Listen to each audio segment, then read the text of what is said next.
मध्य में भी हैं और अंत में भी रहेंगे। ये कहीं नहीं जाने वाले, इसलिए यह सत्य है। लेकिन ये हमारा सूक्ष्म शरीर है, ये जो शरीर है हमारा, ये क्षण भर के लिए जो क्षण भंगुर हुआ है कुछ समय के लिए, यह सत्य नहीं, यह असत्य। सत्य कौन है इसके अंदर? सत्य सच्चिदानंद, सत्य चेतन और आनंद, यानी जो इनके अंदर चेतन बैठे हुए हैं। चेतन कौन? श्री ठाकुर जी आत्मा रूप में, वही तो विराजमान है, बड़े ही सुंदर रूप। होता क्या है, यदि ये चेतना जो हमारे अंदर है, यह जब बाहर आ जाता है तो संसार में क्या कहा जाता है कि यह चले गए, यह स्वर्गवासी हो गए, इनका देहांत हो गया। कौन चला गया? कौन स्वर्गवासी हो गया? कौन देहांत? किसका देहांत हो गया? शरीर तो है जो का तो, लेकिन क्यों? जो इसके अंदर चेतन बैठा हुआ था, जो चेतना बैठी हुई थी, श्री ठाकुर जी बैठे थे, वो चले गए। तो आंखों ने काम करना बंद कर दिया, कानों ने सुनना बंद कर दिया और आंखों ने देखना बंद कर दिया।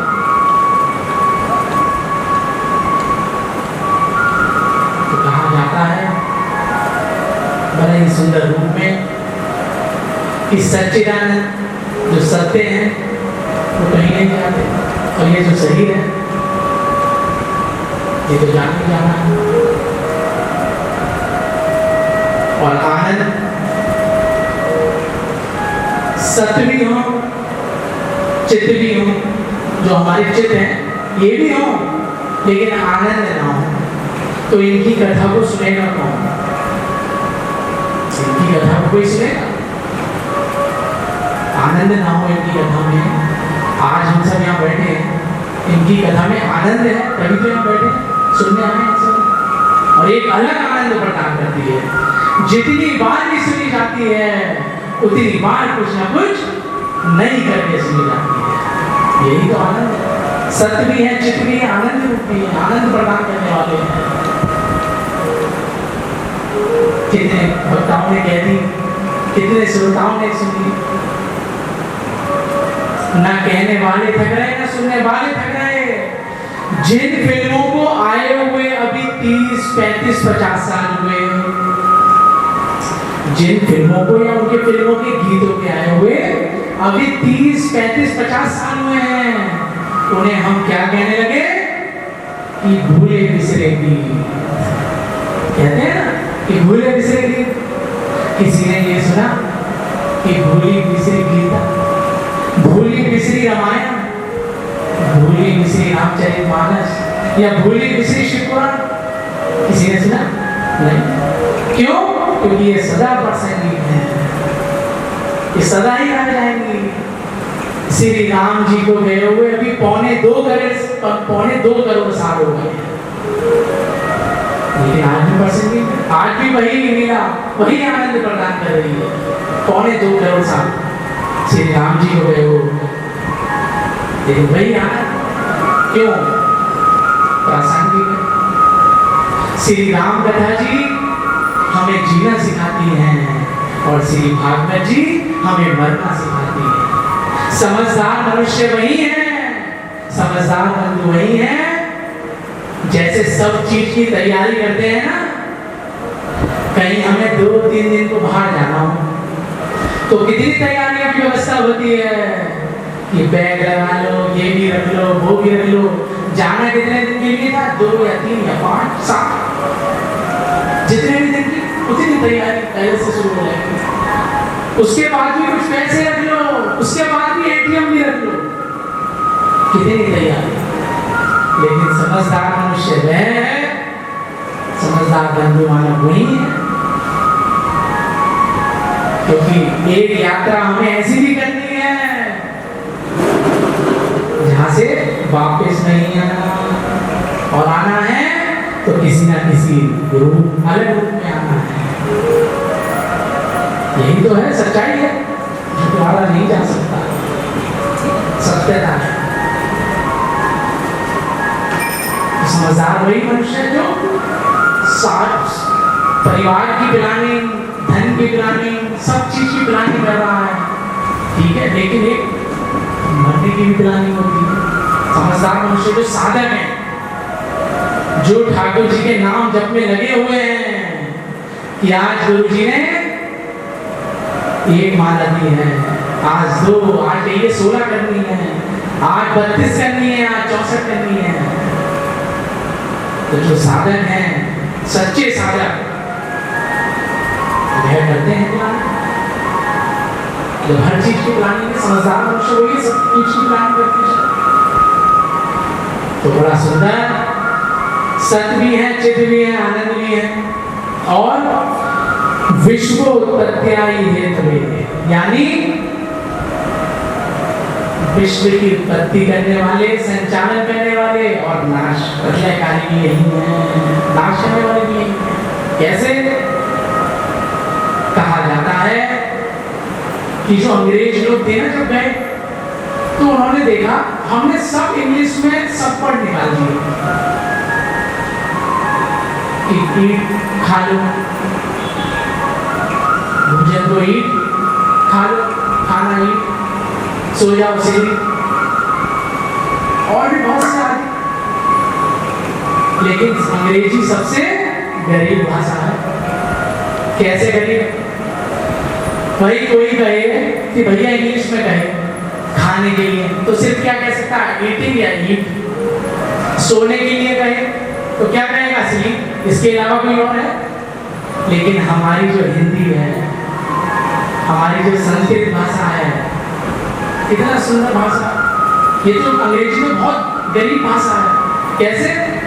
महात्मा स्लीप और यहाँ यदि कहा जाए आप भोजन ले लीजिए, आप प्रसाद ले लीजिए, आप अन्न ले लीजिए, आप खाना ले लीजिए, दुनिया भर की चीजें, कितनी कितनी कितनी और भी बहुत सुंदर सुंदर बातें कह सकते हैं। सोने के लिए आप विश्राम कर लीजिए, आप सो लीजिए, विश्राम कर लीजिए, पढ़ा लीजिए, कितनी कितनी। लेकिन अंग्रेजी में ईट जैसी सबसे गरीब भाषा है, तो उनके भी विद्वान होंगे संस्कृत के, तो उन्होंने कहा हमने सब चीज के अर्थ तो निकाल दिए, लेकिन भगवान भी होते हैं क्या? कैसे पता लगेंगे? क्या कहा जाए? तो कहा गया कि मैं यहाँ आए और यहाँ ग्रंथों को पढ़ता, एक एक पेज खोलते हैं, क्या उन्हें भागवत जी हाथ लगे, भागवत जी खोलते ही उन्हें पहला जो श्लोक है ये दिखाई दे, सच्चिदानंद रूपाय विष्णु। उन्होंने कहा कि सच्चिदानंद रूपाय तो उन्हें समझ में नहीं आया, लेकिन विश्व उत्पत्ति, जो विश्व की उत्पत्ति करता हो, संचालन करता हो और नाश करता हो संसार, तो उन्होंने क्या दिया? उन्होंने भी इंग्लिश अंग्रेजी शब्द में GOD को क्यों नहीं कहा जाता? GOD गॉड क्यों नहीं कहा जाता? GOD गॉडी क्यों कहा जाता है? क्यों GOD गॉड इसलिए कहा जाता है क्योंकि G for generator, O for operator और D फॉर डिस्ट्रॉयर। यानी G फॉर जनरेटर, जनरेटर क्या कार्य करता है? उत्पत्ति का कार्य करता है ना, बिजली की उत्पत्ति करता है। तो G फॉर जनरेटर यानी जनरेट जो करता हो, भगवान के लिए शब्द कहे गए। O फॉर ऑपरेटर, जो ऑपरेट करता हो, संचालन करता हो विश्व का, और D फॉर डिस्ट्रॉयर यानी डिस्ट्रॉयर यानी खत्म कर देता हो। तो G for generator, for operator, D for destroyer. उन्होंने कहा भैया GOD गॉड ही, इसलिए तो गॉड कहा गया उनकी भाषा। इसी प्रकार आगे तापत्र विनाशाय, इसका क्या अर्थ हुआ? ताप तापत्रय विनाशाय का अर्थ यानी जो तीनों तापों का नाश करने वाले हो। अब तीन ताप कौन कौन से? तीन ताप देहिक, भौतिक और दैविक। मनुष्य को, हम सभी शरीर के जो हमने संबंध बना रखे हैं, आज पत्नी ने ऐसा कह दिया, आज पिताजी ने ऐसा कह दिया, आज माताजी ने ऐसा कह दिया, आज बहू ने ऐसा कह दिया, आज सास ने ऐसा कह दिया। तो जो इस शरीर के संबंध बने हुए हैं उनके दुख प्राप्त हो गए कि आज मुझे उन्होंने ऐसा कह दिया तो हमने यहाँ बात डाल ली। और तो और बात भी ऐसी डाली कि कोई कहे कि भैया आज ब्याह है घर में, एक शादी हुई थी तो वहां पे कुछ अपशब्द या कुछ इस तरीके के निकल गए थे, तो वो आज भी याद है, वो आज भी याद है कि उसने ये वाली बात 50 साल पहले कही थी। भाई दुख का कारण यही तो है, तुमने मेरे से ऐसे कही, तो वो तो आज भी याद है। और अभी 2-3 दिन कथा हो जाएगी तो वो पता नहीं कहाँ चली जाती है, याद करेंगे। क्यों? क्योंकि वो हमने मन में बिठा लिया उस चीज को कि उसने ऐसे कही थी 50 साल पहले, ऐसे कहेंगे ना ना हम नहीं बुलाएंगे, मैं तो ऐसे कही। तो शरीर के संबंधों के द्वारा दुख दिए जाते हैं। ये तो क्या दैहिक, ऐसी भौतिक। भौतिक क्या है? भौतिक एक घर है दूसरा घर हो जाए, एक गाड़ी है दो गाड़ी हो जाए, एक प्लॉट है दो प्लॉट हो जाए, इतना धन है और बढ़ जाए, एक जीरो बैंक में और बढ़ जाए, तो देखा जीरो तो बढ़ा नहीं, हमारी आयु में एक जीरो और बढ़ गया। क्योंकि संतुष्ट तो, या तो संतुष्ट हुआ तो आनंद, आनंद ही आनंद है, क्योंकि संतुष्ट तो फिर हो नहीं पाए, चौथा पन आ जाएगा लेकिन संतुष्ट नहीं हो पाएंगे। इस प्रकार ये भौतिक अर्थ से संबंधित, ईर्ष्या द्वेष से संबंधित कि उस पे इतना हो गया, उस पे इतना हो गया, उस पे ऐसे इतना कैसे हो गया, वो ऐसे गाड़ी कैसे लिया है, ऐसे घर कैसे लिया है। यदि वही चीज चाहिए तो खुश होइए, प्रसन्न होइए कि बहुत बढ़िया, बहुत सुंदर, आनंद है।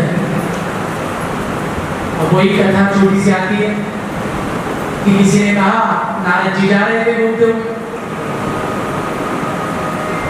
और एक पंडित जी, एक पंडितानी जी अपने घर पर थी, और उन्होंने देखा, नारद जी ने देखा बड़े सुस्त दिखाई दे रहे हैं दोनों और गरीब ब्राह्मण लग रहे हैं, क्यों ना इन्हें कुछ वरदान दे दिया जाए। अब पंडित जी आए, नारद जी आए पंडित जी के पास और बोले कि आपको भी वरदान चाहिए? उन्होंने कहा अच्छा दोगे? हाँ बिल्कुल। तो कहते हैं जो चीज मांगोगे वो चीज दूंगा। नारद जी बोले हम क्या बोले? बड़ा ही सुंदर। कहते हैं जैसी भावना रहती है, जैसी भावना होगी वैसा ही मिलता है। कोई कार्य हम करवा रहे हैं तो उसमें भाव क्या है? मेरा या मैं का भाव तो नहीं है, अहम तो नहीं है। इस प्रकार श्री पंडित जी ने नारद जी से कहा कि मुझे वरदान में देना चाहते हैं तो ऐसा दे दीजिए कि अभी इसमें बराबर वाले ने अभी एक खेत की जमीन खरीदी है। अच्छा तो क्या चाहिए? तुम्हें भी खेत की जमीन चाहिए? बोले ना, क्या तुम्हें क्या चाहिए? क्या मुझे तो बस ये वरदान दे दीजिए। और आप भी कहते हैं, पंडित जी कह रहे हैं कि आप भी कहते हैं और ग्रंथों में भी लिखा है कि जब किसी के लिए एक का सोचो तो वो दुगनी करके मिलती है। ऐसा सच है? उन्होंने कहा हाँ हाँ बिल्कुल सच है। कि यदि आप एक चीज मांगोगे और दूसरे के हित के लिए मांगो तो वहां 2 गुना बढ़ के मिलेगी। मैंने कहा अच्छा। उन्होंने कहा ठीक है तो मैं मांगू? हाँ मांगू। उन्होंने कहा ऐसा कीजिए कि मेरी एक आंख फूट जाए। मैंने कहा अच्छा ये कैसा वरदान हुआ? उनका एक आंख फूट जाए, आप तो 2 आपको वरदान देने से मतलब। मैंने कहा ठीक है ये बता। तो पड़ोसी की दोनों आंख फूट गई और उसे इसी चीज में सुख मिला, उन्हें इसी चीज में सुख मिला। और उन्होंने कहा अच्छा दूसरा वरदान? उन्होंने कहा एक ये वरदान दे दीजिए कि मेरे यहाँ तो एक गड्ढा हो जाए, एक खाई बना दीजिए, आधे हिस्से में खाई बना दीजिए मेरे घर के आगे। उन्होंने कहा अच्छा तथास्तु, बना दी। अब पड़ोसी के जो आधी थी वो पूरी हो गई। अब वो वैसी उसके तो एक उसने चलाकी थी। उन्होंने कहा मेरी तो एक आंख टूटी है, एक आंख से बच के निकल जाऊंगा, लेकिन पड़ोसी की तो दोनों ही टूटी। जब बाहर निकलेगा तो खा ही नहीं रहेगा। ऐसा भाव नहीं पड़ेगा। कोई भी यदि अन्य भी कोई प्रसन्न है उसके साथ प्रसन्न होइए, कोई दुखी है उसके साथ दुख में शामिल होना है। यही तो ठाकुर जी हमें सिखाते हैं, यही तो भागवत जी सिखाती है। तो भौतिक ऐसे ही देविक में क्या? देविक में यह है कि जो देविक जो हमें देवों के द्वारा दुख प्राप्त हो कि आज वाले ग्रह प्रसाद करेंगे, आज वो ग्रह प्रसाद करेंगे।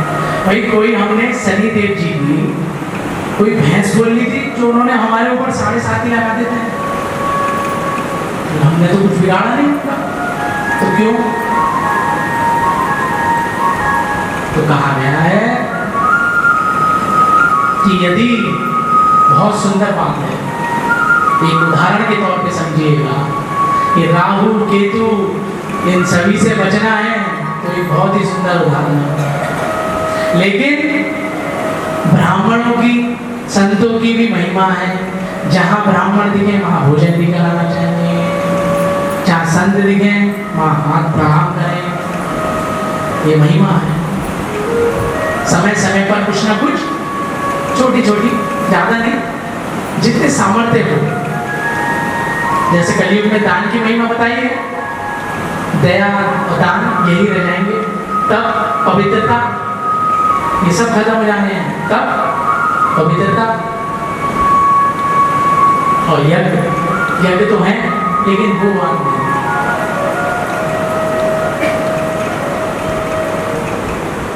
और सत्य खत्म कोई नहीं करेगा, पवित्रता पवित्र कोई नहीं करेगा, एवं सत्य खत्म हो जाना और बचना है तो दया और दान। लेकिन ब्राह्मण को जो क्योंकि जो ये उदाहरण में देने जा रहा हूं ये बड़ा सुंदर उदाहरण है। होता है क्या, यदि हमें देवी बाधाओं से बचना है तो क्या करना है? मान लीजिए एक उदाहरण के तौर पे हम में से किसी की प्रधानमंत्री से जान पहचान हो जाए, प्रधानमंत्री से जान पहचान हो जाए, और जब प्रधानमंत्री से जान पहचान हो गई जिस व्यक्ति की, तो ना तो वहां के पार्षद जी कोई परेशान करने वाली बात होगी या कोई भी बात होगी तो उनसे जवाब सवाल नहीं करेंगे। क्यों? क्योंकि भैया इनकी प्रधानमंत्री से जान पहचान है। ना जी कोई मेयर, ना कोई विधायक जी कोई सवाल जवाब नहीं करने आएंगे, कोई परेशान करने नहीं आएगा, कोई रंगदारी नहीं मांगने आएगा यदि रंगदारी मांगता होगा। क्यों? तो कहेगा ना भैया ना, इनसे बचाना, इनकी तो सीधे प्रधानमंत्री से जान पहचान है। क्यों? क्योंकि प्रधानमंत्री के सब ये नीचे तो भी प्रधानमंत्री से। इसी प्रकार जब हमारी जान पहचान श्री ठाकुर जी से हो जाती है, जब हमारी सच्ची जान पहचान श्री ठाकुर जी से हो जाती है तो क्या होता है? क्योंकि ये शनि है मंगल बुध बृहस्पति, ये जितने भी ग्रह हैं, राहु केतु शनि, जितने भी बकरी हो रहे हैं, या मंगल कर रहे हैं हमारे साथ मंगल, तो जब ये हो जाती है जान पे जान, तो ये ठाकुर जी के सब नौकर चाकर हैं, सब नौकर चाकर। जब हमारा ध्यान ठाकुर जी, भाव हमारा ठाकुर जी की ओर होता है, उनके नाम को, रूप को, लीला को, धाम को बड़े सच्चे मन से गाया जाता है, तो जो ये ग्रह प्रतिकूल होके चल रहे थे, जो हमें परेशान कर रहे थे, प्रतिकूल होकर चल रहे थे, वो अनुकूल होकर चलने लगते हैं। तो कोई परेशान नहीं करता। फिर तो जो प्रतिकूल भी होगा वो भी कहता है ना भैया हाथ जोड़ लो दूर से, क्यों मेरे तो ठाकुर जी का भक्त है, दूर से ही प्रणाम, तो कोई परेशान नहीं करता। इस प्रकार